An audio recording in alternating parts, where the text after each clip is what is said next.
كتب عليكم القتال وهو كره لكم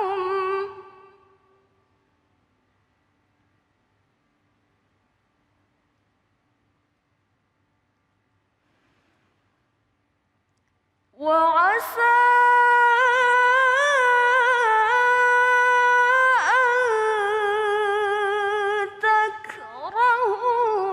شيئا وهو خير لكم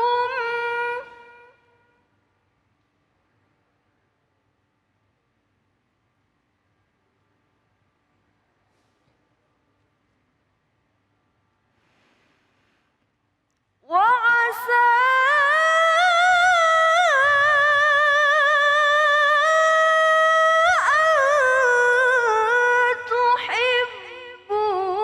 شيئا وهو شر لكم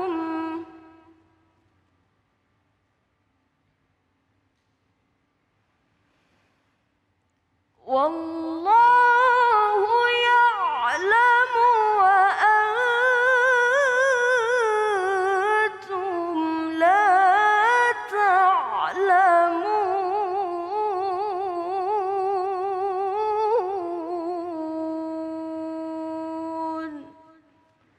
صدق الله العظيم.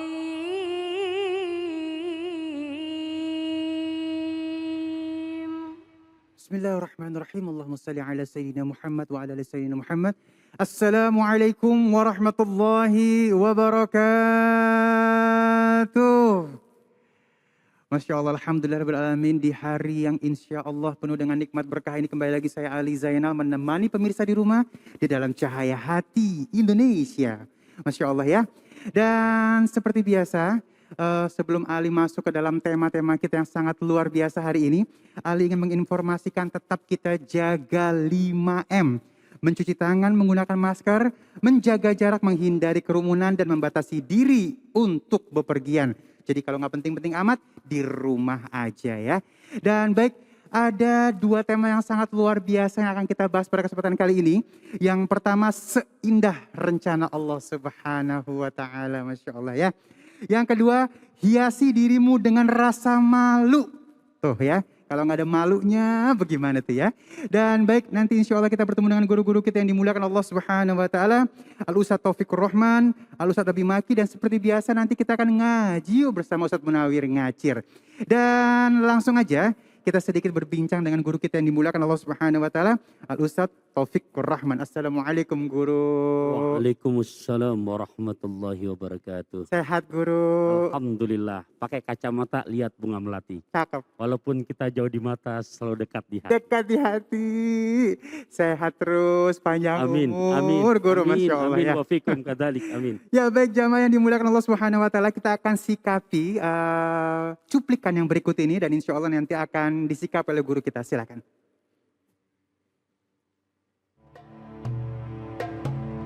Assalamualaikum pemirsa yang dirahmati Allah Subhanahu wa Ta'ala. Ujian hidup memang dapat menimpa sewaktu-waktu kepada siapa saja. Seperti halnya nasib kurang beruntung yang menimpa seorang bapak buruh bangunan ini di Cirebon, Jawa Barat. Bapak Tir menyambar, ia harus menerima jika dirinya terkena PHK karena lalai memakai masker saat bekerja. Dalam video yang beredar luas, ia diperintahkan untuk meninggalkan proyek pada hari itu serta mengemas barang-barangnya dengan meminjam tas sekolah sang anak. Ini pekerja ya proyek yang ketahuan tidak pakai masker. Kami dari tim security ya langsung ambil tindakan dan dikeluarkan dari proyek. Setelah ini orangnya ya. Ayo Mas.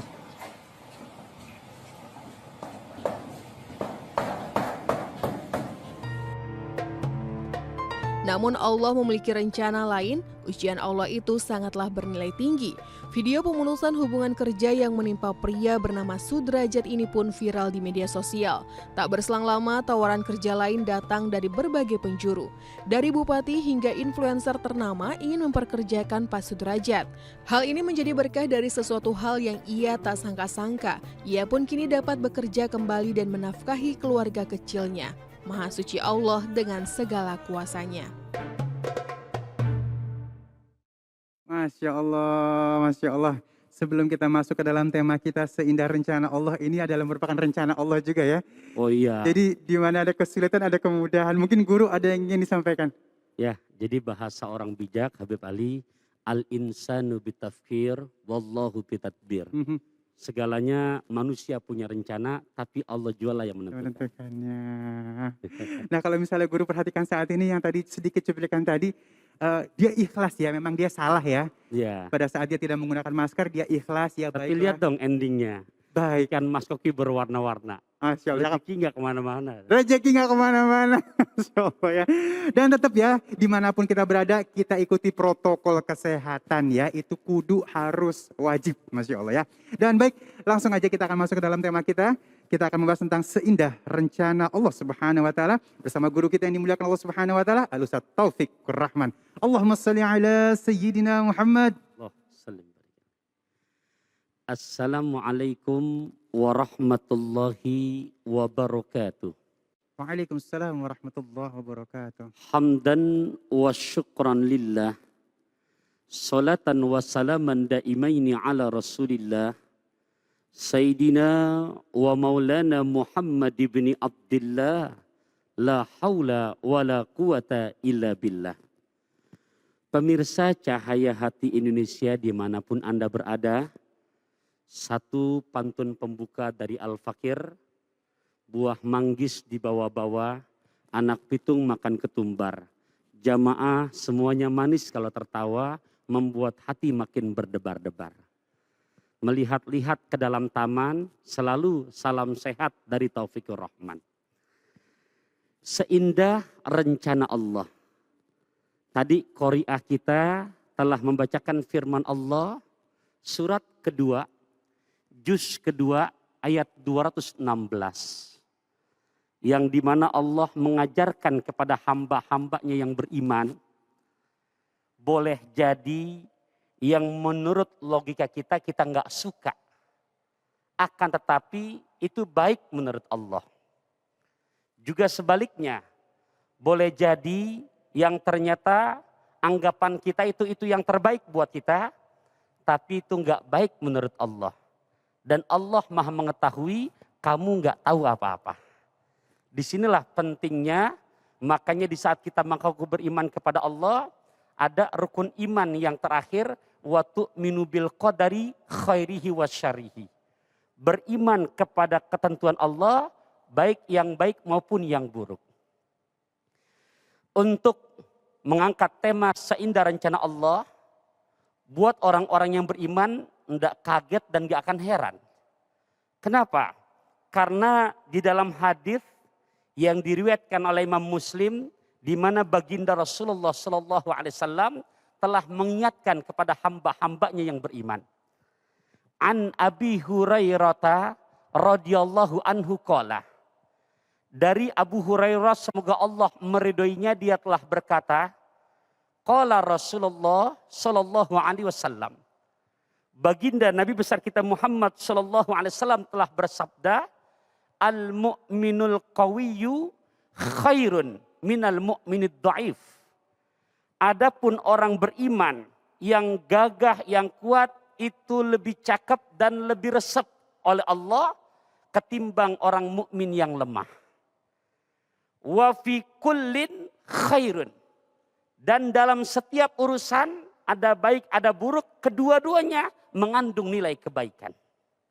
Oleh karenanya baginda Rasul dalam hadis ini mengajarkan beberapa amalan. Yang pertama, ihris ala ma yanfa'uka. Bersemangatlah kamu terhadap sesuatu yang sekiranya bermanfaat buat kamu. Contoh, realita di lapangan, di saat anak-anak sekolah yang selesai SLTA, padahal beliau di saat sekolah menjadi bintang kelas. Kemudian melanjutkan ke tingkat akademi, ke perguruan yang memang diidamkan. Dia ikut ujian, padahal di saat sekolah SMA-nya bintang kelas, ternyata begitu dia ikut ujian, tidak lulus sama sekali. Teman-teman yang biasa-biasa saja lulus. Mungkin saat itu merasa galau, kecewa. Tapi mohon maaf, jangan langsung pesimis lantas suuzon kepada Allah. Contoh kasus di lapangan seperti itu. Atau mungkin yang banyak terjadi di saat ada seseorang laki-laki yang mengidam-idamkan seorang perempuan. Kalau bahasa saya sederhana, dari mana datangnya lintah kalau bukan dari sawah turun ke kali. Dari mana datangnya cinta kalau bukan dari mata turun ke hati. Ternyata laki-laki ini gentle, suka, begitu dia khitbah, dia ngelamar, ada bahasa bib, ada jamu, ada salak. Maaf ya, lamaran kamu kami tolak. Contoh, ini banyak terjadi. Jangan langsung suudzon kepada Allah. Boleh jadi hal-hal yang seperti ini, di mana apa? Lebih baik buat kamu. Nabi mengajarkan ihris ala ma yanfauka, tetap semangat. Sesuatu yang kira-kira bermanfaat buat kamu. Tapi yang kedua Nabi mengajarkan wasta'in billah. Tetap meminta pertolongan kepada Allah. Ini yang kita kadang-kadang rada-rada kurang open. Allah nawarin perihal pertolongan di surat kedua, juz kedua ayat 152 dan 153 telah mengajarkan tata caranya. Bismillahirrahmanirrahim.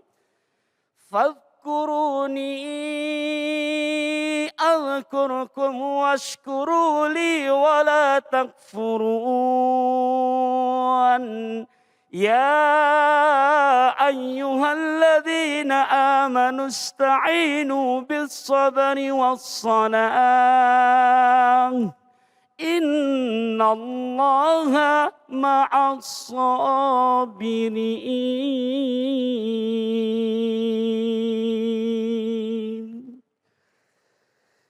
Allah udah ngajarin dan menawarkan.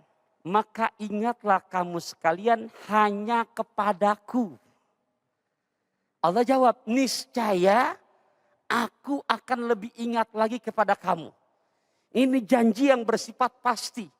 Jadi kalau sekiranya saya contohkan saya memegang sesuatu barang, lantas itu barang saya lepas, saya tanya kepada pemirsa, kira-kira ini barang pasti jatuh apa insya Allah jatuh? Udah nggak pakai insya Allah lagi gitu, udah pasti jatuh. Begitupun tawaran Allah, maka ingatlah kamu sekalian hanya kepadaku, niscaya aku pun akan lebih ingat lagi kepada kamu. Caranya di ayat 153 Allah mengajarkan dengan cara, hai sekalian orang-orang yang beriman, minta tolonglah kamu kepadaku dengan dua cara, sabar dan sholat. Sabar dan sholat. Tuh, sabar dan sholat, jangan sampai ditinggalkan. Contoh, bicara yang namanya ketetapan Allah lebih indah. Rencana Allah ini betul-betul indah buat hambanya. Jadi di saat seseorang lewat perkebunan, lewat kebun labu parang. Yang kalau bulan puasa indah sekali itu Beb. Yang buahnya rada bulat, bohai. Nah itu ternyata pohonnya enggak besar, pendek. Lantas melihat perkebunan labu parang, ini orang komentar nyalahin Allah. Allah enggak adil. Puunan kecil, buahnya gede banget. Besar, bohai pula. Dia bilang Allah enggak adil. Dia lewati perkebunan labu parang. Lantas karena perjalanan jauh dia melihat ada pohon beringin. Yang besar, rindang. Ya, betul-betul teduh, dia istirahat. Sedang asik istirahat. Kemudian dia lihat ke atas. Tiba-tiba dengan izin Allah. Buah beringin yang kecil jatuh percis kena hidungnya. Belum lama dia bilang ngatain Allah enggak adil. Tapi baru lewat beberapa tempat yang dia lewati. Dia istirahat di bawah pohon beringin. Baru ngucap Allah maha adil. Ya Allah, sekiranya nih pun beringin buahnya ke labu parang. Lantas tuh buah labu parang jatuh kena hidung saya. Emang nih hidung udah mancung ke dalam. Nah, inilah qadarullah. Saya teruskan hadisnya. Makanya poin yang ketiga, baginda Rasulullah mengajarkan wala ta'jaz. Jangan kamu punya sifat lemah, lemas. Wa in asobaka syai'un. Dan ketika kamu tertimpa musibah, tertimpa sesuatu yang kayaknya nggak enak. Contoh tadi kuli bangunan, di saat dia dipecat, rasanya mungkin sedih. Sedih rasanya. Tapi Nabi memesankan, fala takul, jangan sekali-kali Anda mengatakan, lau anna amiltu kana kada wa kada. Kayaknya kalau tadi saya pakai masker, kalau tadi saya begini, saya nggak akan dipecat. Walakin, kata Rasulullah, akan tetapi ucapkanlah, qadarullah. Ini semua udah ketentuan dari Allah Subhanahu wa taala. Dan Nabi memesankan apa? Fa inna lau. Karena ucapan lau, seandainya, umpama, jikalau, andai kata, taftahu amalas syaitan, pembuka kepada perbuatan syaitan. Hadis yang diriwayatkan oleh Imam Muslim. Lantas hadirin hadirat rahimakumullah, ini menjadi ibrah buat kita, tetap berhusnudzon kepada Allah, karena ketetapan yang Allah berikan kepada hamba-hambanya, itulah yang terbaik. Bahasa saya sederhana, soto kaki di atas tikar, rezeki enggak bakalan ketukar. Masya Allah, terima kasih guruku ilmunya, sabar dan sholat ya. Dan yakin sama ketentuan Allah, Masya Allah ya. Dan sesaat lagi kita akan masuk ke dalam tema kita, hiasi dirimu dengan rasa malu. Bersama guru kita yang dimuliakan Allah Subhanahu wa taala, Al-Ustadz Abi Maki. Jangan kemana-mana, tetap bersama kami di Cahaya Hati Indonesia.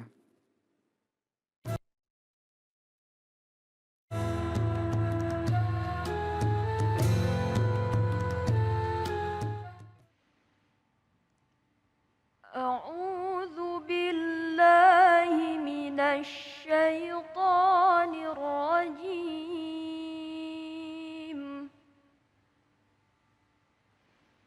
بسم الله الرحمن الرحيم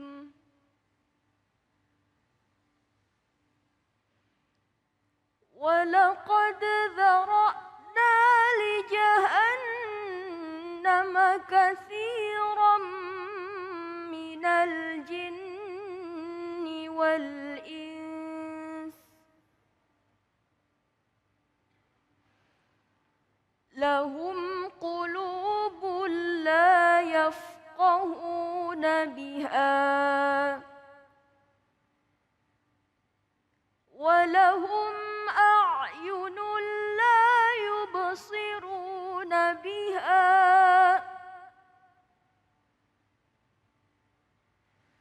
ولهم آذان لا يسمعون بها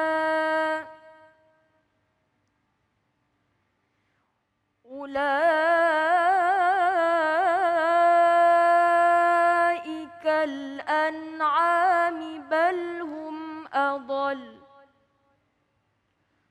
أولئك هم الغافلون صدق الله العظيم. Maha benar Allah dengan segala firman-Nya, Nadia Hawasi, Masya Allah ya. Dan baik, kembali lagi di Cahaya Hati Indonesia, kita masuk ke dalam tema kita yang kedua, hiasi dirimu dengan rasa malu, Masya Allah ya. Di akhir zaman ini hampir rasa malu itu hilang di dalam diri kita ya. Dan langsung aja bersama guru kita yang dimuliakan Allah Subhanahu wa taala, Al-Ustadz Abi Maki. Allahumma shalli ala Sayyidina Muhammad. Bismillahirrahmanirrahim. Assalamualaikum warahmatullahi wabarakatuh. Waalaikumsalam warahmatullahi wabarakatuh. Alhamdulillahirabbil alamin. wa bihi nasta'in wa ala umuri dunya waddin wa ala alihi wa ashabihi wa man tabi'ahu bi ihsanin ila yaumiddin amma ba'du. Allahumma la sahla illa ma ja'altahu sahla wa anta taj'alul hazna idza syi'ta sahla. Allahumma inna nas'aluka hubbaka wa hubba man ahabbak wa hubba amalin yuqarribuna ila hubbika birahmatika ya arhamar rahimin. Amin ya rabbal alamin.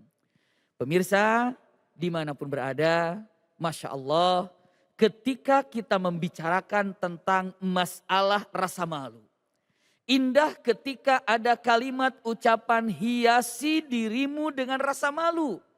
Hiasi akhlakmu dengan rasa malu. Hiasi kehidupanmu, tingkah lakumu dengan rasa malu.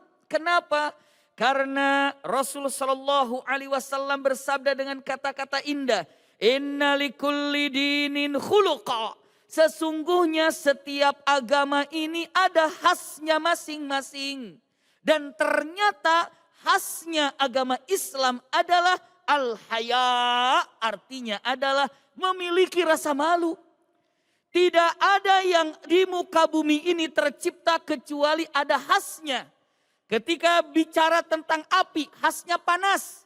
Ketika berbicara tentang yang namanya es, khasnya adalah dingin.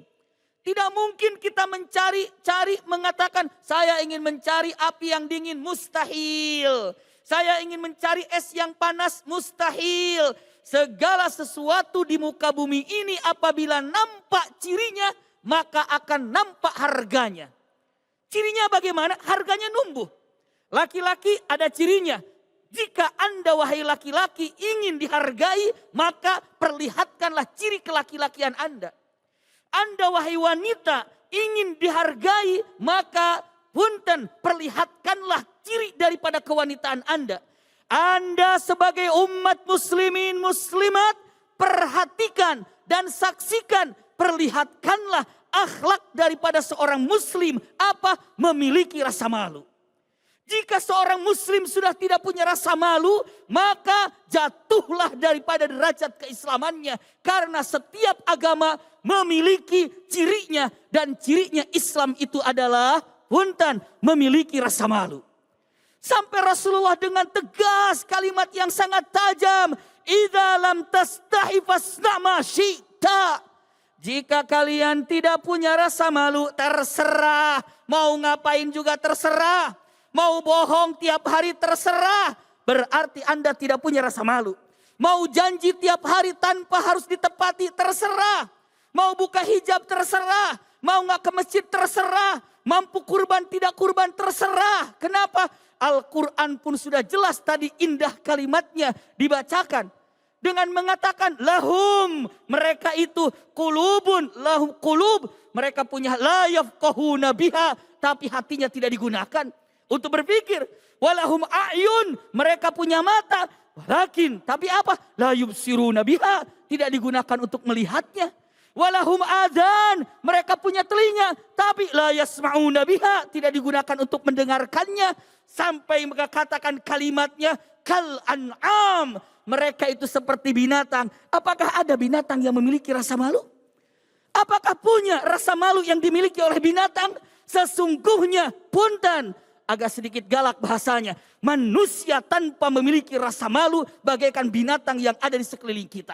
La haula wala quwata illa billah. Fasna ma syi'ta, terserah kata Allah. Terserah. Orang yang tidak punya rasa malu, mau menggunakan medsosnya dijadikan sebagai bahan apapun, terserah. Karena rasa malu ini adalah benteng daripada pribadi seseorang. Usikum wa iyaya nafsi bitaqwallah. Pegang kalimat ini baik-baik. Perkataan Ibnu Qayyim dengan jelas kalimatnya luar biasa. Jika seorang manusia tidak memiliki rasa malu, sesungguhnya hanya sekedar orang itu apa? Hanya ada tulang dan daging dan nyawa. Tanpa ada rasa malu. Kenapa? Hanya tulang, daging dan nyawa dan hidup. Itu namanya apa? Punten. Tadi kal an'am, seperti binatang. Astagfirullahaladzim. Astagfirullahaladzim. Sekarang tinggal cek diri kita seperti apa. Punya rasa malu apa yang ada di dalam jiwa. Terutama yang pertama. Haya, rasa malu pada Allah Subhanahu wa taala. Sampai kalimat yang indah, punten, Rasulullah mengatakan, al-iman, iman ini fil jannah. Iman itu di surga. Wal haya'u minal iman, dan rasa malu itu bagian daripada iman. Bisa dipastikan orang yang memiliki rasa malu di surga. Orang yang memiliki rasa malu di jannah. Kenapa? Karena al-imanu fil jannah wal haya'u minal iman. Berarti kenyataannya semakin orang itu memiliki rasa malu, semakin dekat dengan surga Allah Subhanahu wa taala. Semakin orang ini hilang rasa malunya, semakin jauh daripada surga dan semakin mendekat ke neraka. Tinggal dicek diri kita. Berapa besar rasa malu yang ada di dalam jiwa ini? Akhlak kita ini, perilaku kita ini. Sehingga ketika ada sahabat bertanya, "Ya Rasulullah, apakah malu itu sebagian daripada Islam?" Pertanyaannya, apakah malu itu bagian daripada Islam? Rasulullah menjawab, "Bal dinu kullu." Justru malu itu semua agama. Maksudnya apa? Islam itu sumbernya daripada rasa malu. Cek sekarang. Di kantor kalau sudah tidak ada orang yang tidak punya rasa malu, dia akan bebas melakukan apa saja. Di masjid kalau ada orang itu sudah tidak punya rasa malu, dia akan melakukan apa saja di masjid. Kalau sudah tidak punya rasa malu, maka apapun yang dikerjakannya sudah lepas daripada keimanan. La haula wala quwwata illa billah. Pegang kalimat yang sangat luar biasa. Ketika orang itu sudah tidak ada rasa malu di dalam hatinya, maka apa yang dilakukan? Seakan-akan dengan mengatakan, punten, berbicara semaunya, berlaku semaunya, aktivitas semaunya. Kenapa? Karena rasa malu itu sirna yang ada di dalam jiwanya. Malu yang harus kita tanamkan yang pertama kali kepada siapa? Allah Subhanahu wa taala. Pernahkah kita mendengar satu firman Allah Subhanahu wa taala dengan tegas? Kalimatnya, "Fabi ayyi ala'i rabbikuma tukadziban?" Nikmat kami yang mana yang akan kalian dustakan? Seakan-akan mengatakan, enggak malu aku kasih rizki sama kalian, tapi kalian tidak taat kepadaku. Enggak malu aku kasih kehidupan buat kalian, namun kau tidak taat padaku. Enggak malu kepadaku, padahal aku sudah berikan berbagai macam nikmat kepada kalian. Tapi sholat pun jarang. Zikir pun tidak. Baca Quran pun tidak mampu. Cek ketika Allah bertanya, "Fabi ayyi ala'i rabbikuma tukadziban?" Ini adalah satu pertanyaan yang tajam kepada setiap hati yang hatinya yafqahuna biha. Benar-benar ingin memahami. Tapi kalaupun sudah ditegur apapun, tapi kalau hatinya tertutup dan tidak punya rasa malu, itu punten tidak berpengaruh siapapun yang berbicara di depannya. Usikum wa iyaya nafsi bitaqwallah. La haula wala quwwata illa billah. Cek baik-baik kenyataan yang indah. Rasulullah malu dengan Allah Subhanahu wa taala. Jibril malu oleh Allah Subhanahu wa taala. Punten, kita yang pertama kali malu oleh Allah Subhanahu wa taala. Kenapa? Terlalu banyak nikmat yang Allah berikan kepada kita, namun kita belum sanggup untuk tunduk di hadapan Allah secara utuh, secara sesungguhnya. Cek baik-baik. Melalui mimbar, di acara yang sangat indah ini, melalui iNews ini, pertanyaan yang paling mudah kita lontarkan. Simpan kalimat ini baik-baik. Punten, siapa di antara kita yang tahu arti sami Allahu liman hamidah saat sholat? Apakah di antara pemirsa yang mendengarkan kajian ini tahu arti sami Allahu liman hamidah? Yang tiap hari kita lakukan, yang kita selalu lakukan setiap ruku kita angkat sami Allahu liman hamidah. Apa maknanya? Apa artinya? Jika Anda tidak tahu padahal tiap hari kita lakukan, malulah di hadapan Allah Subhanahu wa taala. Malulah di hadapan Allah Subhanahu wa taala.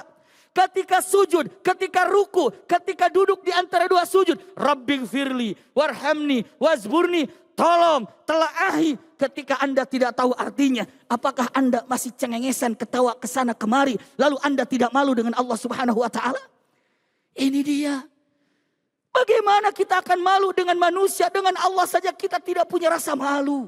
Maka saat punya rasa malu kepada Allah, kita akan merunduk di hadapan Allah jauh daripada kesombongan, jauh daripada punten yang namanya sombong siapa saya, siapa aku, dari mana kita. Tidak. Kenapa? Malu oleh Allah Subhanahu wa taala. Ini yang pertama. Dua, malu oleh Rasulullah. Bagaimana Rasulullah memikirkan kita dengan kalimatnya Allahumma ummati, ummati, ummati.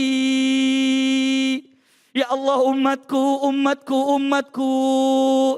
Memperhatikan kita, memikirkan kita, ingin menyelamatkan kita. Sudahkah kita balas cinta Rasulullah yang utuh? Cinta Rasulullah bagaimana kita balas?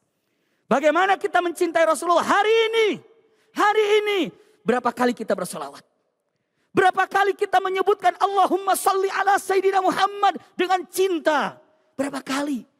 Padahal Rasulullah itu la haula wa la quwata illa billah. Memikirkan kita, selalu memikirkan umatnya, selalu memikirkan kami, kita semuanya, Anda semuanya. Tapi apa yang terjadi? Kadang-kadang kita tidak berpikir dengan bagaimana Rasulullah mencintai kita. Dan kadang-kadang kita tidak malu sebagai umat Muhammad Rasul Sallallahu Alaihi Wasallam. Ketika masjid saat ini, punten, demi untuk memutuskan daripada COVID-19 ini. Masjid, punten, beberapa aktivitas tidak dilaksanakan. Jika Anda punya rasa malu dalam hati, terenyuh. Ya Rabb, rumahmu hari ini banyak yang kosong. Ya Allah, mudah-mudahan COVID segera diangkat secepatnya. Ada terenyuh dalam hati, berarti Anda punya rasa malu. Tapi jika Anda tidak pernah peduli dengan apa yang terjadi, mau masjid penuh, masjid kosong, ditutup, dibuka, biarkan saja. Kemana rasa malu Anda yang dimiliki, yang setiap mukmin sebenarnya harus memiliki sifat ini. Sampai mengatakan kata-kata yang sangat-sangat indah. Usikum wa iyaya nafsi bitaqwallah. Sedekat apa kita dengan sorga? Sedekat apa kita dengan sorga? Sedekat apa kita dengan ridho Allah? Jawabannya, sebanyak apa yang dimiliki oleh Anda rasa malu sampai hari ini. Bagaimana coba? Yang ketiga, punten, rasa malu. Malu kepada siapa? Saudara kita, mukminin mukminat. Justru saat kurban seperti ini, dalam keadaan begini, orang yang mampu berkurban namun tidak mampu melakukannya, tidak punya keinginan, Anda tidak punya rasa malu. Kenapa? Tidak mau berbagi. Bagaimana COVID-19 ini akan diangkat oleh Allah Subhanahu wa taala kalau tidak punya rasa malu untuk berbagi di antara mukminin mukminat. Karena dengan cara berbagi, silaturahim, menyambung cinta kasih sayang, punten turunnya rahmat Allah. Jika rahmat Allah turun, berarti berbagai macam kesulitan diangkat oleh Allah Subhanahu wa taala. Ini kesempatan terindah, ini kesempatan yang sangat luar biasa. Usikum wa iyaya nafsi bitaqwallah. Jika di antara kita, punten, memiliki rasa malu di antara muslimin muslimat, cek keadaannya. Mana yang kira-kira bisa dibantu, bantulah. Karena punya rasa malu. Berapa banyak di antara tetangga, sahabat, mungkin, punten, diperlukan bantuan berbagai macam hal yang ada. Ketika tidak punya rasa malu, tetangga tidak makan, sahabat tidak makan, sahabat tidak mendapatkan kebahagiaan ketika tidak punya rasa malu. Anda akan cuek terhadap sekeliling Anda. Tapi jika punya rasa malu, punten, Anda akan terenyuh dan Anda akan coba membantu semaksimal mungkin. Ulangi lagi, untuk disingkat baik-baik. Usikum wa iyaya nafsi bitaqwallah. Seorang muslim, mukminin, mukminah, khasnya adalah rasa malu. Ketika punya rasa malu, berarti Islamnya ada harganya, punya martabatnya. Ketika tidak punya rasa malu, berarti saat itu keislamannya seakan-akan punten, tumbang. Kenapa? Karena khasnya Islam itu memiliki rasa malu yang berkaitan dengan akhlak yang mulia. Mudah-mudahan singkat apa yang disampaikan ada manfaatnya. Jazakumullah khair ala husni istima'ikum. Allah barik. Masya Allah, terima kasih guruku Ustaz Abi Maki, Masya Allah ya. Dan semoga rasa malu selalu ada di hati kita. Dan insya Allah rasa malu ini akan menyelamatkan kita di dunia maupun di akhirat. Amin ya Rabbal Alamin. Dan baik, sesaat lagi kita akan mendengarkan kisah Nabi yang insya Allah akan disampaikan oleh guru kita Syekh Fikri Thorik. Jangan kemana-mana, tetap bersama kami di Cahaya Hati Indonesia.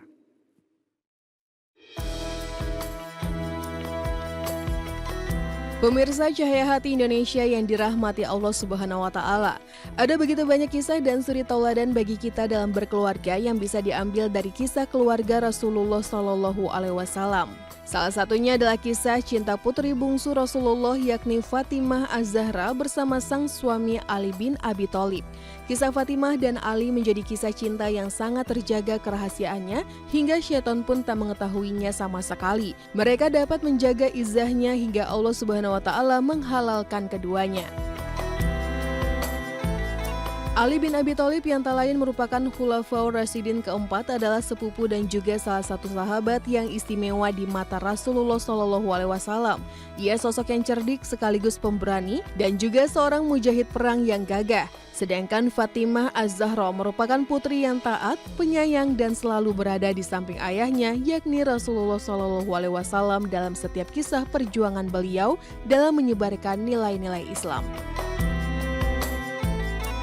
Diketahui Ali bin Abi Thalib telah lama menyukai Fatimah Az-Zahra. Bermula ketika Fatimah dengan sigap membalut luka ayahnya Rasulullah SAW ketika berperang. Sejak kejadian itu, Ali bertekad untuk melamar Fatimah. Namun dalam keadaan yang serba terbatas, Ali pun merasa malu karena ia belum memiliki mahar untuk melamar Fatimah. Ketika sedang berusaha mengumpulkan mahar untuk melamar Fatimah, tiba-tiba tersiar kabar bahwa sahabat Rasul yang lain juga ingin melamar Fatimah. Sahabat itu ialah Abu Bakar Asy-Syiddiq. Namun lamaran Abu Bakar ditolak oleh Fatimah dan gembiralah Ali yang mendengar kabar itu. Tak lama kemudian kembali sahabat Rasul yang lain ingin melamar Fatimah, yakni Umar bin Khattab. Namun sekali lagi Fatimah menolak lamaran itu. Kembali Ali bergembira sekaligus ragu. Jika Abu Bakar dan Umar yang begitu tangguh keimanannya saja ditolak, bagaimana ia yang merasa masih belum ada apa-apanya dibandingkan kedua sahabat Rasul tadi. Dengan perasaan ragu dan penuh harap, Ali lantas memberanikan diri untuk menemui Rasulullah SAW, maksud hati untuk menyampaikan niatnya melamar sang putri. Tak disangka, Fatimah pun menerima lamaran Ali bin Abi Thalib. Pada akhirnya Ali pun menikahi Fatimah dengan menggadaikan baju besi miliknya. Pernikahan mereka berdua pun dikaruniai dua orang putra bernama Hasan dan Husain. Kisah cinta dan pernikahan Ali serta Fatimah merupakan bentuk komitmen yang sempurna hingga Allah Subhanahu wa Ta'ala memberikan balasan yang begitu indah. Itulah bentuk cinta yang didasari oleh keberanian, kesabaran dan juga keikhlasan cinta. Kembali lagi di Cahaya Hati Indonesia, terima kasih yang masih bersama kami ya. Dan Masya Allah kita akan masuk ke dalam segmen kisah Nabi. Kali ini kita akan mengangkat tentang kehancuran kaum dari Nabiullah Shalih alaihissalam. Langsung saja kita simak kisahnya.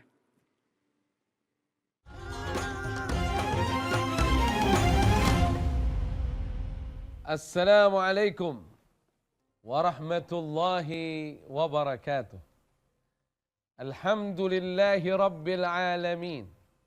Allahumma salli wa sallim ala Sayyidina Muhammadin wa ala alihi wa sahbihi ajma'in. Amma ba'd. Sahabat, ya salam. Berjumpa lagi kita dalam program Kisah Nabi. Kali ini kita akan membahas kisah Nabiullah Salih alaihi salatu wassalam. Nabiullah Salih alaihi salatu wassalam diutus oleh Allah Subhanahu wa Ta'ala kepada kaum Thamud, di mana mereka adalah saudara dari Nabiullah Salih alaihi salatu wassalam. Nasab Nabiullah Salih, beliau adalah Nabiullah Salih alaihi salatu wassalam bin Ubaid bin Masikh bin Ubaid bin Hajir bin Thamud. Nah ini nisbahnya ke kakeknya. Thamud bin Abir bin Iram bin Sam bin Nuh alaihim wa ala nabiyina afdalus salah wassalam. Nabiullah Salih alaihi salatu wassalam diutus kepada kaumnya, kaum Thamud. Kaum Thamud mereka jaraknya tidak begitu jauh dari kaum Ad. Artinya jarak waktu. Mereka adalah Al-Arab Al-Aribah. Artinya Arab yang asalnya Arab. Arab pendahulu begitu. Bangsa Arab pendahulu. Ada lagi Al-Arab Al-Musta'ribah, yaitu keturunan Nabi Ismail alaihi salatu wassalam. Insyaallah kita akan membahasnya pada saat kita membahas Nabiullah Ismail alaihi salatu wassalam. Tinggalnya kaum Thamud di Al-Hijr. Di mana itu tempatnya? Antara kota Madinah dengan Tabuk. Itu tempat daripada Al-Hijr. Kaumnya Nabi Saleh alaihi salatu wassalam yang disebut dengan Thamud. Mereka diberikan kelebihan oleh Allah subhanahu wa ta'ala. Melebihi kaum Ad yang pertama. Kali ini mereka juga biasa disebut dengan Ad yang kedua, yaitu kaum Thamud. Di mana kelebihan itu difirmankan oleh Allah subhanahu wa ta'ala dalam surah Al-A'raf ayat 74. A'udzu billahi minasy syaithanir rajim. Wadhkuru idh ja'alakum khulafa'a min ba'di 'adin. Ingatlah oleh kalian semua wahai kaum Samud, di mana kalian dihidupkan di muka bumi Allah Subhanahu wa taala sebagai pengganti dari kaum Ad yang pertama. Sebagai pengganti dari kaum Ad yang pertama yang sudah dihancurkan oleh Allah. Wa bawwa'akum fil ardi tattakhiduna min suhuliha qusuran. Allah subhanahu wa ta'ala berfirman, dan Allah menempatkan kalian di sebaik-baiknya tempat di muka bumi, yang datar di mana kalian mudah untuk membangun istana-istana. Mereka bisa bangun seperti Ad yang pertama, bangun istana, kemah-kemah yang besar. Bahkan mereka ada tambahannya. وَتَنْحِتُونَ الْجِبَالَ بُيُوتًا. Gunung-gunung itu di sekitarnya bisa dipahat oleh mereka dan dibuat sebagai rumah. Coba. Ini kaum Thamud. Mereka kuat, mereka pintar, dan ini semua karunia dari Allah subhanahu wa ta'ala. Fadhkuru ala Allah. Kata Allah subhanahu wa ta'ala, ingatlah oleh kalian nikmat-nikmatnya Allah subhanahu wa ta'ala. Wala ta'thaw fil ardi mufsidin. Janganlah kalian bersewenang-wenang di muka bumi dengan melakukan kerusakan. Artinya pelanggaran terhadap ajaran Allah subhanahu wa ta'ala. Kaum Thamud pada saat itu mereka menyombongkan diri. Dikasih kepintaran, dikasih kehebatan, bukannya bersyukur kepada Allah, malah kufur nikmat. Bahkan menyembah berhala-berhala, menyembah Tuhan-Tuhan selain Allah subhanahu wa ta'ala. Mereka tidak menyembah Allah subhanahu wa ta'ala. Wa iyadhu billah. Padahal Allah adalah Tuhan kita, Allah pencipta kita. Tiada Tuhan selain Allah subhanahu wa ta'ala. Oleh karenanya, sahabat ya salam, Allah subhanahu wa ta'ala mengutus kepada mereka Nabiullah Saleh alaihi salatu wassalam dari kaum mereka sendiri, mengingatkan agar mereka kembali kepada tauhid, menyembah Allah subhanahu wa ta'ala. Di dalam surat Hud ayat 61 Allah subhanahu wa ta'ala berfirman, wa ila Thamud akhahum salihah. Dan kepada kaum Thamud, saudara mereka yaitu Nabiullah Saleh alaihi salatu wassalam. Nabiullah Saleh berkata kepada kaum Samud, "Ya qaumi ibudullah, ma lakum min ilahin ghairah." Wahai kaumku, sembahlah oleh kalian Allah Subhanahu wa taala.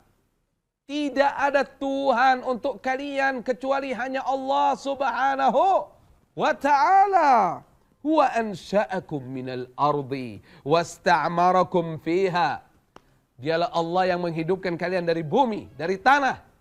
Kemudian sekarang Allah Subhanahu wa taala menghendaki kalian bisa memakmurkan bumi tersebut. Fastaghfiruh. Maka minta ampunlah kalian semua kepada Allah. Thumma tubu ilaih. Bertaubatlah kalian semua kepadanya. Inna Rabbi qaribun mujib. Sesungguhnya Tuhanku maha dekat dan Tuhanku maha mengabulkan doa. Apa jawaban mereka kaum Tsamud? Kita akan lanjutkan tetap di kisah Nabi Yassalam.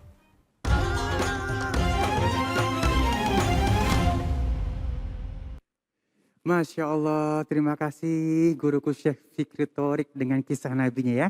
Dan sesaat lagi kita akan menjawab pertanyaan-pertanyaan yang sudah masuk melalui media sosial kita. Jangan kemana-mana, tetap bersama kami di Cahaya Hati Indonesia.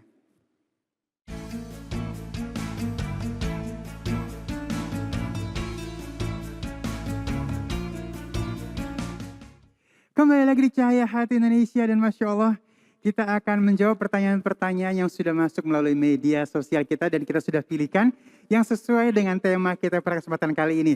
Terima kasih ya pertanyaan-pertanyaan yang sudah dikirimkan kepada kita ya. Dan baik, bismillahirrahmanirrahim, mohon kesediaannya guruku yang dimuliakan Allah Subhanahu wa taala untuk pertanyaan yang pertama. Al-Ustaz Taufikur Rahman, ini pertanyaan dari @endita Putri Change. Masya Allah ya, digabung namanya di sini ya. Pertanyaan beliau adalah bagaimana cara meyakini hati bahwa rencana Allah itu lebih baik. Karena terkadang rasa hati belum ikhlas menerima kenyataan yang sudah ditentukan oleh Allah Subhanahu wa taala. Terima kasih jawabannya Ustaz. Bagus banget pertanyaannya ya. Baik, silakan guru. Baik, terima kasih Habib Ali. Pemirsa Cahaya Hati dimanapun Anda berada. Jadi ketika datang seseorang yang menjelma sebagai orang asing, berpakaian sangat putih, rambut sangat hitam, bahkan sahabat kaget karena seakan-akan dekat banget sama Rasulullah, duduk bergabung langsung ngadu kaki duduknya itu. Jadi kelihatan seperti akrab sekali. Tapi sahabat nggak tahu ini siapa. Lantas berkata, ya Muhammad akhbirni anil Islam, akhbirni anil iman. Nah di sini Nabi jawab ketika ceritakan kepadaku tentang iman. Nabi jawab diantaranya kan rukun iman yang 6 yang di akhir waktu minabil qadari khairihi wa syarrihi. Kamu beriman kepada takdir Allah baik yang baik maupun yang buruk semuanya dari Allah. Sahabat kaget, beliau yang nanya, beliau yang membenarkan. Nah ternyata Rasulullah mengajarkan begitu beliau pamitan, beliau adalah malaikat Jibril yang mengajarkan tentang agama kita. Nah itu yang pertama buat orang beriman untuk meyakini hati, jelas harus kita kuatkan lagi pondasi keimanan kita. Yang kedua, setelah iman ini makanya harus dipupuk. Tidak cukup hanya beriman saja. Kenapa? Karena kondisi iman ini kata Rasulullah untuk umatnya yazid wa yankus. Kadang naik, kadang turun. Iman para malaikat la yazid wa la yankus. Enggak naik, enggak turun. Stabil. Iman para nabi, para rasul, yazid wala yankus. Naik terus, enggak turun-turun. Nah iman kita, yazid wa yankus.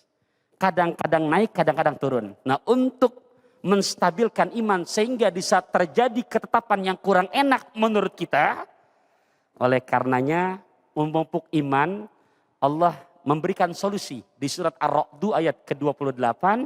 Ala bidzikrillahi tatmainnul qulub. Ketahuilah oleh kamu hanya dengan zikir kepada Allah bisa menenangkan hati. Nah di antaranya untuk menenangkan hati yang utamanya sholat jangan sampai ditinggalkan. Jadi bahasanya Bib kalau sudah betul-betul ini bisa istiqomah apapun ketetapan yang terjadi ya berpangku tangan makan coklat, ya. Berpangku tangan bisa dilihat naik kereta makan coklat. Ketenangan yang kita dapat ketika kita mendirikan sholat. Masya Allah, Masya Allah, Masya Allah, Masya Allah. Baik, terima kasih Sama-sama. Guru jawabannya. Ini Masya Allah banget ya. Memang kadang-kadang manusia ini susah banget untuk ikhlas ya.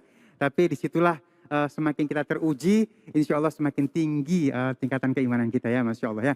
Dan baik, kita akan masuk ke dalam pertanyaan yang kedua. Mohon kesediaannya guruku yang dimuliakan Allah Subhanahu wa taala, Ustaz Abi Maki. Ini dari Tiara Latte namanya ya, Masya Allah ya. Ustadz mau tanya dong, apakah benar sifat malu merupakan ciri-ciri wanita soleha? Ya, colek nih wanita soleha nih ya. Terus kenapa ya banyak perempuan sekarang kurang malunya? Terima kasih Ustaz. Masya Allah. Allah ibarik fiik. Silakan Abi. Masya Allah. Terima kasih Bang Ali. Subhanallah.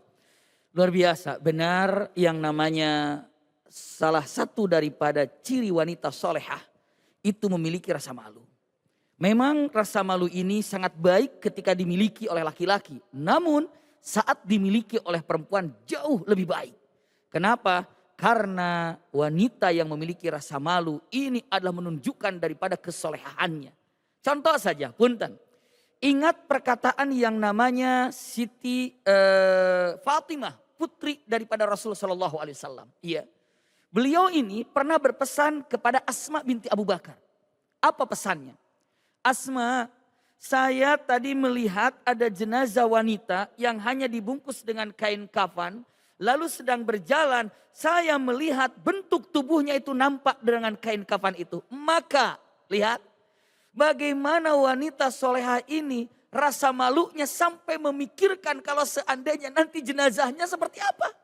Nanti kalau jenazahku diangkat, tolong tutup di atasnya dengan dedaunan. Atau dengan apa saja sehingga tidak nampak tubuhku. Masya Allah. Ini adalah menunjukkan wanita yang soleha ini berpikir kalau seandainya nanti dirinya jenazahnya harus diapakan. Ingat Siti Aisyah. Ketika Rasulullah wafat dan dikuburkan dalam bersamaan yakni adalah di kamarku, di rumahku. Aku datang dalam keadaan bebas. Begitu Abu Bakar dikuburkan, aku pun tetap dalam keadaan bebas. Karena dia mahram, dia adalah suamiku dan ini adalah ayahku. Tapi begitu Umar bin Khattab dikuburkan di sana, aku tidak pernah datang ke tempat itu kecuali aku menutup semua auratku. Karena Umar bukan mahram. Masya Allah. Segitunya rasa malu yang ada yang dimiliki oleh wanita yang solehah ini. Luar biasa. Jadi kalau dengan mengatakan kata-katanya, ciri wanita soleh itu memiliki rasa malu yang iya, lihat kenyataan yang ada demikian yang nampak. Lalu pertanyaannya, kenapa banyak sekarang ini para wanita yang mungkin, punten, kurang rasa malunya. Bahkan mengerikan, sirna rasa malunya. Kenapa masalahnya? Punten. Usikum wa iyaya nafsi bitaqwallah. Penyebab dari wanita tidak memiliki rasa malu. Apa yang diawali penyebabnya? Punten. Karena usikum wa iyaya nafsi bitaqwallah, kurang disiraminya akhlaknya dengan akhlak Islami yang diawali daripada didikan dasar daripada orang tuanya. Punten, bukan untuk apa-apa. Maka orang tua bertanggung jawab bagaimana untuk menyampaikan kepada putra-putri kita, khususnya dengan mengatakan bagaimana Islam mengangkat derajat wanita dengan setinggi-tingginya.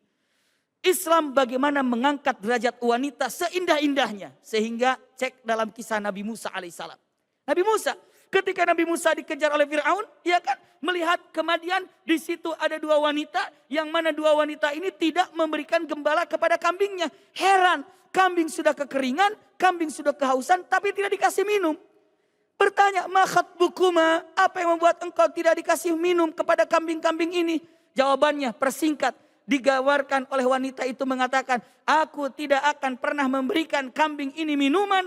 Kenapa? Karena di situ banyak para penggembala laki-laki dan kambingku tidak akan dibawa ke sana kalau kami berdesak-desakan di sana. Bisa dibayangkan?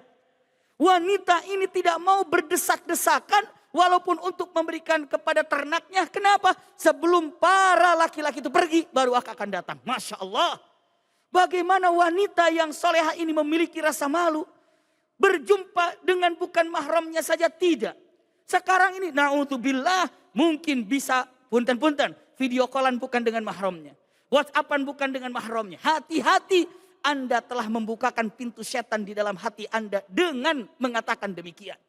Setelah itu apa? Selesai Nabi Musa akhirnya memberikan minuman kepada kambing itu. Lalu Nabi Musa pun pergi begitu saja. Tidak dengan mengatakan, Alhamdulillah saya sudah berikan minuman kepada kambing-kambing Anda. Anda mau kasih apa? Tidak. Tapi langsung pergi. Sambil berdoa, kan sangat terkenal doanya. Rabbi inni lima anzalta ilayya min khairin fakir. Saat itu perempuan itu pulang. Lalu datang lagi. Diperintahkan oleh bapaknya. Yakni adalah orang tua yang soleh untuk memanggilnya. Lihat dalam Al-Quran. Apa? Tamshi ala stihya. Masya Allah. Perempuan itu berjalan dengan rasa malu yang tinggi. Kata-katanya cuma dua. Bapakku memanggilmu untuk memberikan apa? Untuk memberikan upah dari apa yang telah kau kerjakan. Silahkan. Anda duluan dan aku belakangan. Punten. Nabi Musa tidak mau berjalan di belakang wanita. Tapi di depannya walaupun tidak tahu jalan. Bagaimana caranya? Perempuan itu bawa batu. Begitu belok kanan, dilemparkan batu ke kanan. Begitu belok kiri, dilemparkan batu ke kiri. Kenapa? Karena tidak mau untuk punten-punten menghilangkan rasa malu yang ada di dalam hatinya. Lihatlah, semakin indah wanita memiliki rasa malu, semakin tinggi derajat wanita itu dalam syariat Islam. Wallahu a'lam bishawab. Masya Allah, terima kasih Abi dan Ustaz Taufikur Rahman ilmunya ya. Aduh, jelas banget udah ya. Mudah-mudahan kita jaga rasa malu di dalam diri kita ya, Masya Allah ya. Jangan malu-maluin, Masya Allah. Dan baik, kita akan masuk seperti biasa ke segmen khusus ya. Ngaji yuk nanti bersama guru kita Ustaz Munawir Ngajir. Jangan kemana-mana, tetap bersama kami, Cahaya Hati Indonesia.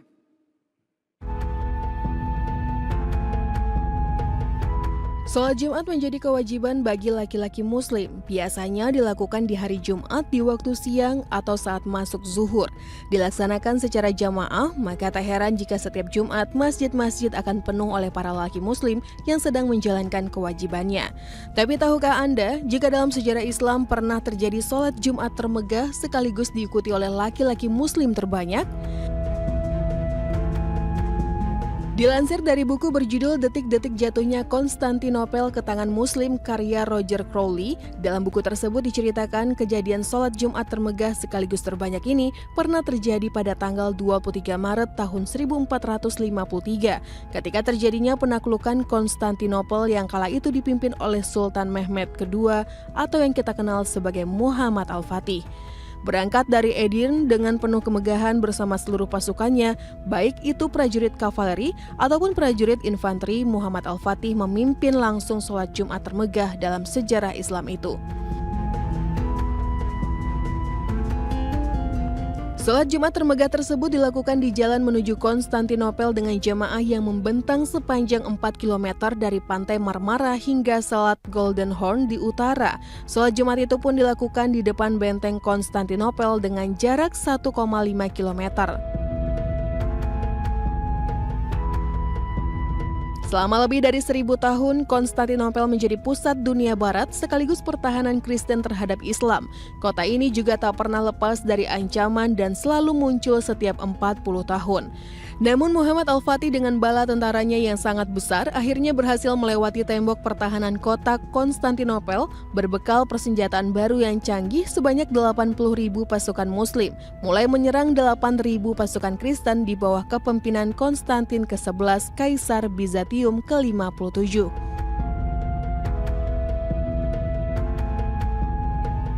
Pada akhirnya Konstantinopel pun jatuh ke tangan umat muslim. Penaklukan Konstantinopel yang dipimpin oleh panglima muda berusia 23 tahun itu membuktikan hadis Nabi yang menyatakan bahwa Konstantinopel nantinya akan jatuh ke tangan umat Islam.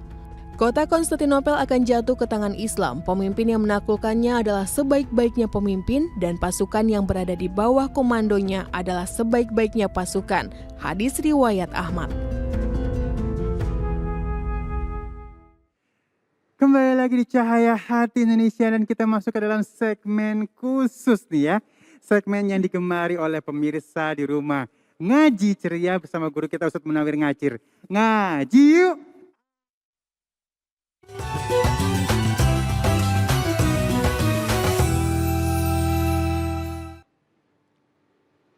Belajar di waktu kecil bagai mengukir di atas batu. Belajar sesudah dewasa, laksana mengukir di atas air. Assalamualaikum warahmatullahi wabarakatuh. A'udzubillahi minasyaitonirrajim. Bismillahirrahmanirrahim. Warattilil Qur'ana tartila. Sadaqallahul azim wa sadaqa rasuluhun nabiyul habibul karim. Wa nahnu ala dzalika minasyahidin wa syakirin walhamdulillahi rabbil alamin. Aw amaqala nabiyyu sallallahu alaihi wasallam zayyinul Qur'an bi aswatikum. Aw amaqala Rasulullah sallallahu alaihi wasallam. Kepada pemirsa di seluruh tanah air dari Sabang sampai Merauke yang insya Allah pada hari ini bersama-sama kita mau ngaji bersama-sama, tentunya hanya di Cahaya Hati Indonesia. Nah, mudah-mudahan ini bermanfaat buat kita semuanya. Salawat serta salam kita sampaikan ke haribaan junjungan kita, manusia agung, manusia yang diagungkan oleh Yang Maha Agung, manusia yang sudah dicap oleh Allah dalam Al-Quran. Wa khataman nabiyyin, penutup para nabi, tiada nabi lain melainkan baginda Nabi besar Muhammad sallallahu alaihi wasallam. Nah, tentunya bagaimana agar kita bisa mendapatkan syafaat? Tentunya kita sering membaca sholawat. Nah, sebelum kita membaca sholawat, kita mau sapa dulu bintang tamu kita, yaitu anak-anak kecil. Assalamualaikum. Waalaikumsalam warahmatullahi wabarakatuh. What's your name?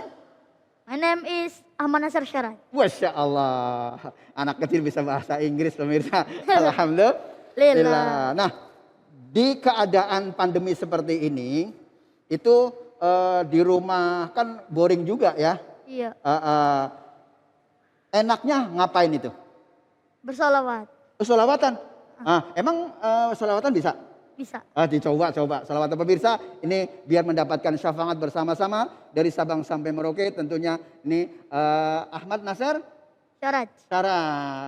Sekolah di mana? Di SDN CBU 01 Pagi. Waduh, SD 01 Pagi ya, Masya Allah. Itu daerah mana itu? Daerah Jakarta. Jakarta. Oh, berarti Nasir dari Jakarta itu? Iya. Jangan, gak usah nanyain bapaknya ya. Iya. Coba sholawatan, coba. Ya Habibi ya Muhammad ya Arusal Khafiqaini ya Habibi ya Muhammad ya Arusal Khafiqaini ya Muayyad ya Mumajjad ya Imam al-Qiblataini. Allahumma salli wa sallim wa barik alaihi. Pemirsa, sallu ala Nabi Muhammad. Allahumma salli wa sallim wa barik Masya Allah. Nah, pemirsa, mari kita bersama-sama yang tadi ngikutin sholawatan mudah-mudahan dapat syafaat oleh Rasulullah Sallallahu Alaihi Wasallam, dan juga yang sedang COVID teman-teman kita, insya Allah Allah angkat penyakitnya ya. Amin ya robbal alamin. Ya robbal alamin. Nah, pemirsa, mari kita bersama-sama yaitu ngaji bareng, yaitu surah Al-Hujurat ayat number 1. Number 1, Masya Allah. Nasir, setiap harinya emang ngaji begitu atau bagaimana? Iya, ngaji. Nanti kita kelanjutannya mau tanya nanti berikutnya ya. Ya. Sekarang sebelum kita membahas, kita bacakan yaitu surah Al-Hujurat ayat yang pertama. Silakan. A'udzu billahi minasy syaithanir rajim. Bismillahirrahmanirrahim. Ya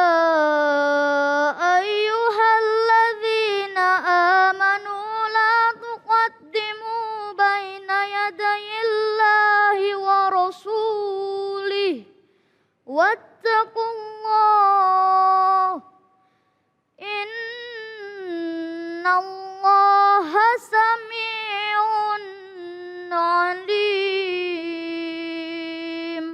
Sadaqallahul azim. Sadaqallahul azim, Masya Allah, luar biasa.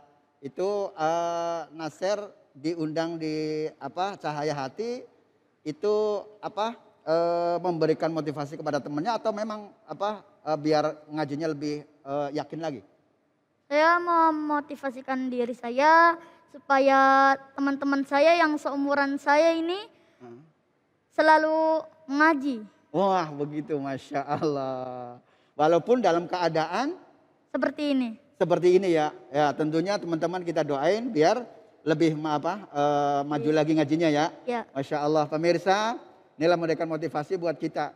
Terkadang orang tua saja yang sudah tua belum bisa membaca Al-Quran.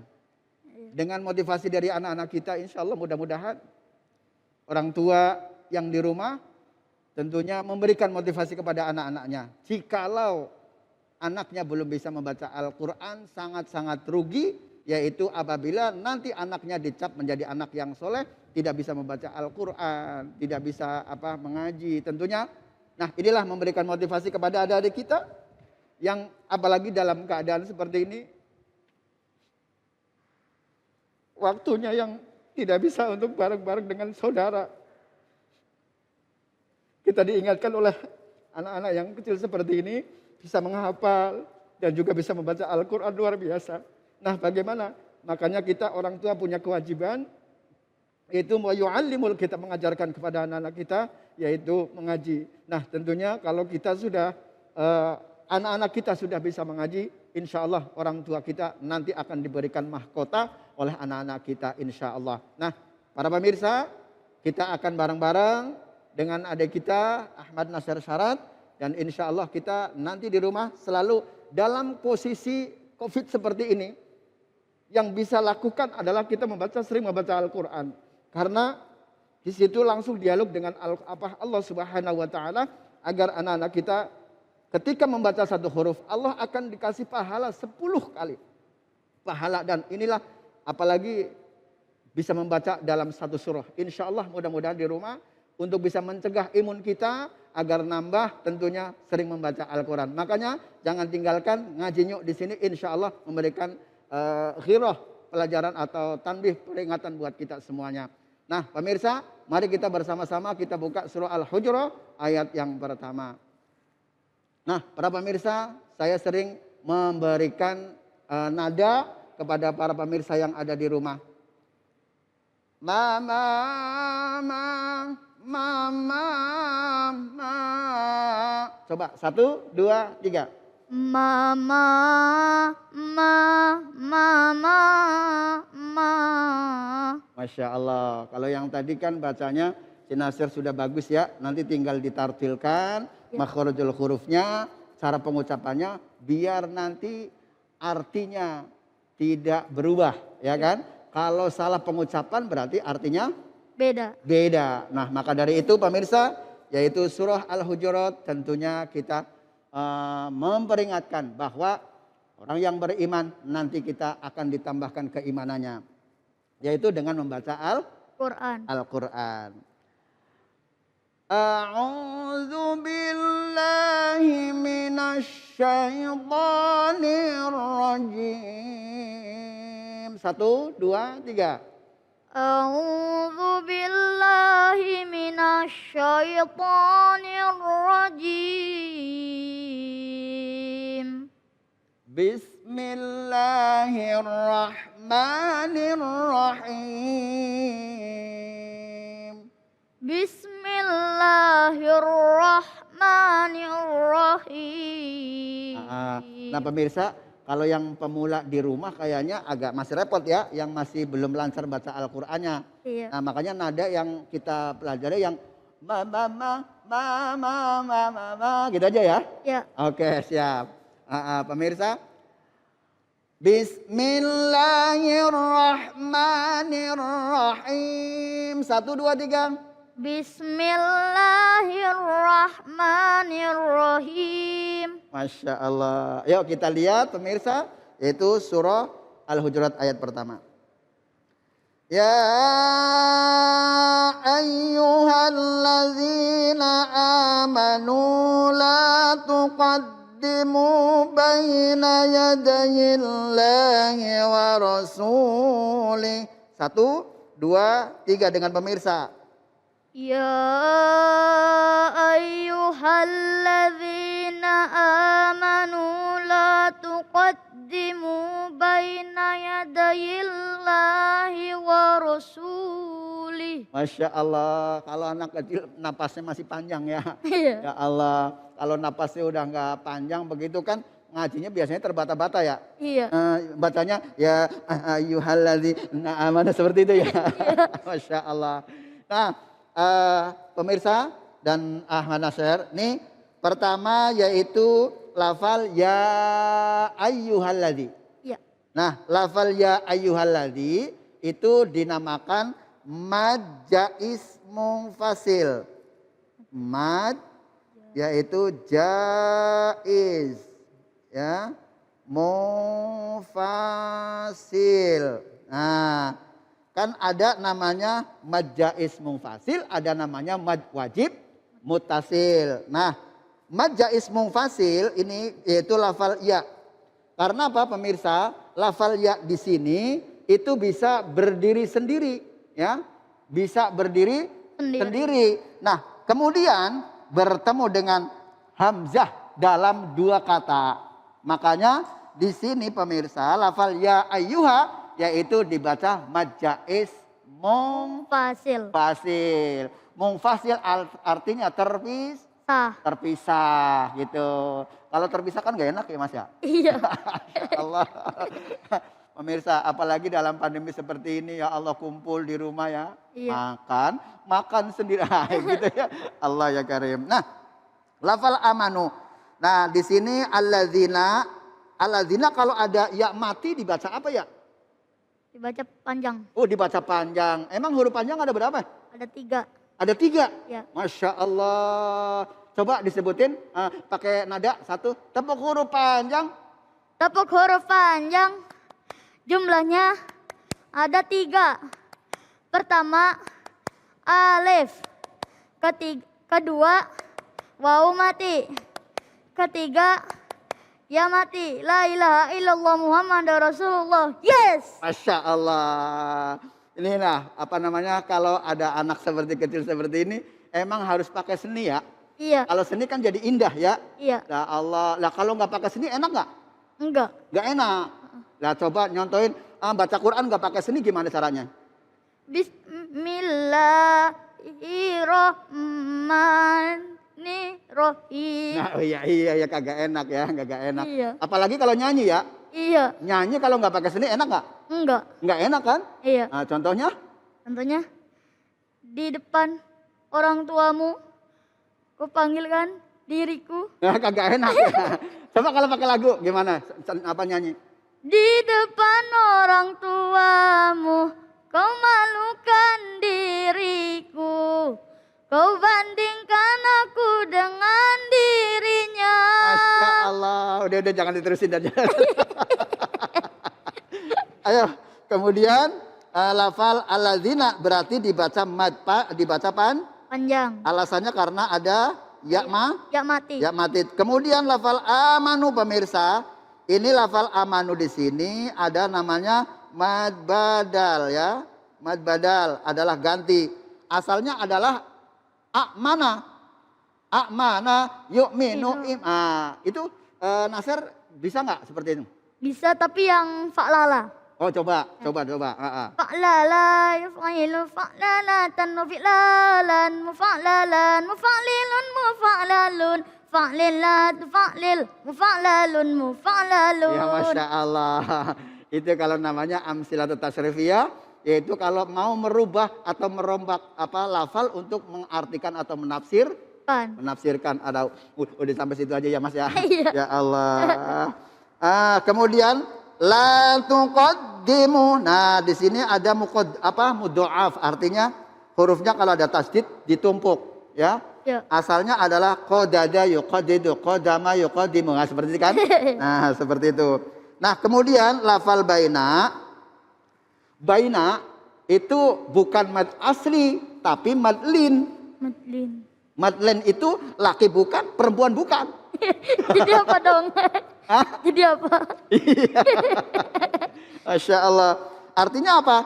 Kalau misalkan di sini lafal baina, ya mestinya kalau ya mati iringi oleh harokat kasroh, bukan oleh harokat fathah. Nah ini, tapi di sini diiringi oleh harokat fathah. Berarti lafal mestinya bina, tapi baina. Nah di situ ya diiringi oleh harokat fathah di sini, maka dibaca madlain, ya. Madlain. Kemudian yadayillah. Coba 1, 2, 3. Yadayillah. Oke, berarti lafal yadayillah itu dibaca Tartil. tarqiq. Artinya Artinya ip ip TIPS. tipis. Kopi. Tipis. Tipis. Tipis. Tipis ya? Iya. Bukan pipis ya. Iya.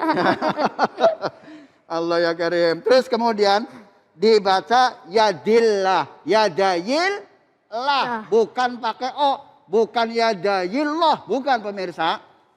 Ada dulu saya waktu lagi saya sekolah lagi kori ya. Iya. Ada teman saya baca Bismillah. Nah begitu. Nah Allah. Bacanya Bismillah bukan Bismillah.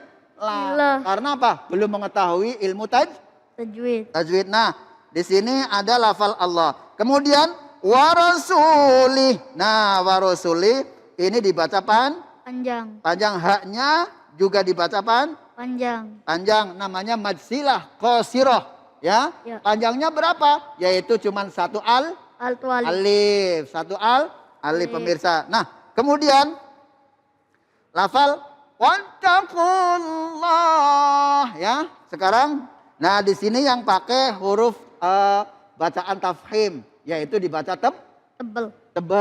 Nah, coba dibaca wattaqullah. Wattaqullah. Coba ulangi lagi. Wattaqullah. Nah, pemirsa, itu nyeklok ya. Mohon maaf. Nah, seperti itu ya. Wattaqullah.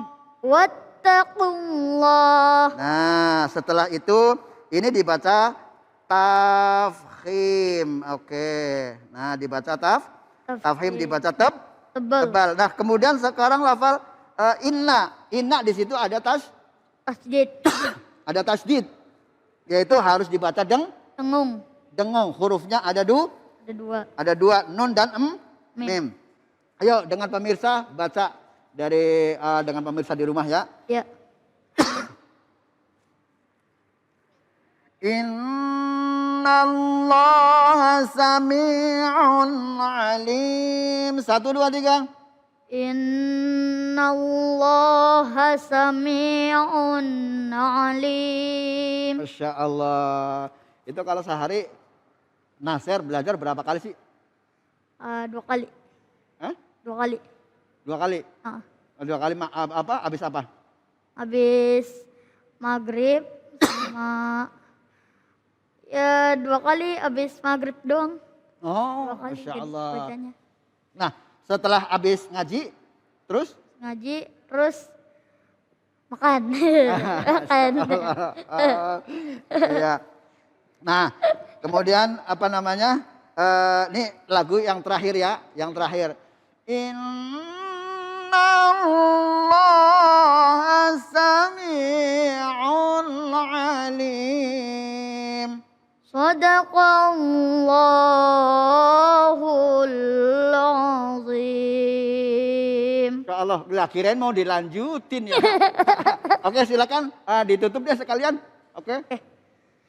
Demikian pengajian ngaji yuk Cahayati Indonesia bersama Ustadz Munawir Ngacir dan Ahmad Nasir Syarat Ngacir. Itu saja yang bisa saya sampaikan.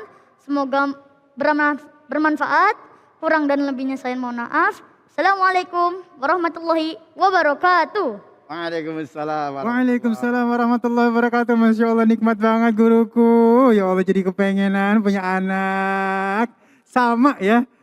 Ini kayaknya apa namanya? Miniaturnya. Dan mudah-mudahan kita semuanya memiliki anak yang saleh dan soleha. Amin ya rabbal alamin. Dan baik, jangan kemana-mana, tetap bersama kami di Cahaya Hati Indonesia.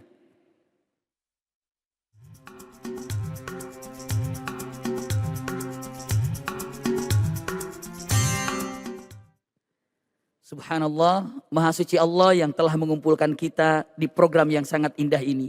Semoga seperti ini Allah mengumpulkan kita di dunia, seperti ini juga kelak Allah kumpulkan kita di surganya. Amin ya rabbal alamin.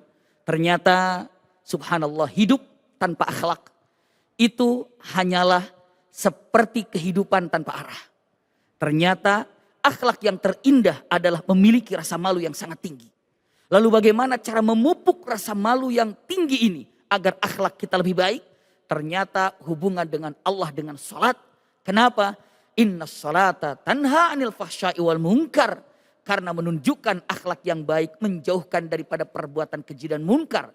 Semakin menjauhkan diri kita dari perbuatan keji dan munkar, sesungguhnya akhlaknya semakin indah di hadapan Allah. Dan akhlak ini semakin indah di hadapan manusia dengan memiliki rasa malu yang tinggi di hadapan Allah dan di hadapan makhluk. Wallahu a'lam bissawab. Nastaghfirullahaladzim. Nastaghfirullahaladzim. Nastaghfirullahaladzim. Bismillahirrahmanirrahim. Alhamdulillah rabbil alamin. Allahumma salli ala Sayyidina Muhammadin wa ala ali Sayyidina Muhammad. Allahumma rzuqnal ikhlas. Amin. Waj'alna minal mukhlisin. Amin. Ya Allah, anugerahkan kepada kami ke dalam hati kami ini, yaitu sifat ikhlas. Dan jadikanlah kami hamba-hamba-Mu yang selalu mengikhlaskan akan setiap amal ibadah yang kami kerjakan. Rabbana taqabbal minna innaka antas samiul alim. Terima doa-doa kami ini ya Allah. Sungguh Engkau maha mendengar lagi maha mengetahui. Wa tub alaina, terima selalu permohonan taubat kami ya Allah. Innaka antat tawwabur rahim. Sungguh Engkau maha penerima taubat lagi maha penyayang. Wa sallallahu ala sayyidina Muhammadin walhamdulillahi rabbil alamin. Alhamdulillahi rabbil alamin. Terima kasih guru-guru yang dimuliakan Allah Subhanahu wa taala. Al-Ustaz Taufiq Rahman, Al-Ustaz Abi Maki, Ustaz Munawir Ngacir, Nadia Hawashi. Dan terima kasih juga untuk seluruh pemirsa di rumah, dan pastikan terus kita menjaga 5M. Mencuci tangan, menggunakan masker, menjaga jarak, menghindari kerumunan, dan membatasi diri untuk bepergian. Kalau nggak penting-penting amat, di rumah aja ya. Saya Ali Zainal Nudiri. Assalamualaikum warahmatullahi wabarakatuh. Waalaikumsalam warahmatullahi wabarakatuh. Allahumma salli ala Sayyidina Muhammad wa ashghilil zalimin bil zalimin. Allahumma salli ala Sayyidina Muhammad wa ashghilil zalimin bil zalimin wa akhrijna min bainihim salimin wa ala alihi wa sahbihi ajma'in. Allahumma salli ala Sayyidina Muhammad